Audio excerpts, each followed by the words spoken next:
Politisi Partai Gerindra, Gerakan Indonesia Raya, Sugiat Santoso menanggapi pernyataan pengacara Hotman Paris Hutapea yang membawa nama Presiden RI Prabowo Subianto saat memberikan pembelaan terhadap kliennya, ex-Jaksa Agung Muda Tindak Pidana Khusus, Jampitsus, Kejaksaan Agung RI, Kejagung, Febrie Adriansyah.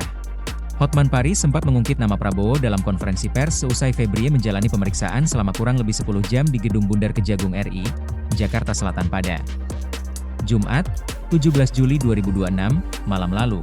Saat itu, Hotman memberikan pembelaan kepada Febrie Adriansyah dengan menyebut sang jaksa sebagai orang kebanggaan Prabowo, tetapi justru menjadi korban kriminalisasi.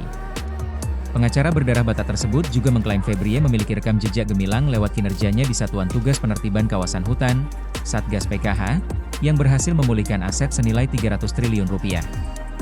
Lantas, menurut Hotman, dalam kurun waktu 1 tahun, kliennya itu juga diklaim sukses mengembalikan kerugian negara sebesar 130 triliun rupiah.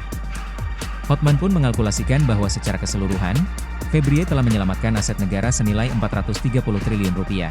Menurutnya, penetapan tersangka terhadap Febrie merupakan bentuk ketidakhormatan terhadap Prabowo, sehingga ia merasa terpanggil untuk mendampingi Jampitsus Kejagung RI periode 10 Januari 2022 hingga 11 Juli 2026 itu. Tak hanya itu, Hotman juga menantang awak media untuk mengonfirmasi langsung kepada Kapolri Jenderal Listio Sigit Prabowo perihal ada atau tidaknya izin dari Prabowo sebelum pihak kepolisian melakukan penyidikan terhadap Febrie. Sugiat Santoso yang juga Wakil Ketua Komisi 13 DPR RI itu menyebut, dirinya mengapresiasi upaya Hotman Paris dalam menjalankan tugas sebagai pendamping Febrie Adriansyah dalam proses hukum. Namun, Sugiat mewanti-wanti agar Hotman tidak menyeret nama Prabowo. Apalagi, menurut Sugiat, Hotman Paris adalah sahabat dekat Prabowo, dan tidak etis rasanya membawa-bawa nama Prabowo saat melakukan pembelaan untuk Febrie. Sugiat menilai, jika memang Hotman sahabat baik Prabowo, maka lawyer nyentrik kelahiran Toba, Sumatera Utara 20 Oktober 1959 itu juga harus ikut menjaga nama baik Presiden RI ke-8. Sugiat menegaskan kembali komitmen Prabowo dalam memberantas korupsi, yang sudah tertuang dalam Akta Cita Presiden RI Prabowo Subianto, Wakil Presiden RI Gibran Raka Buming Raka.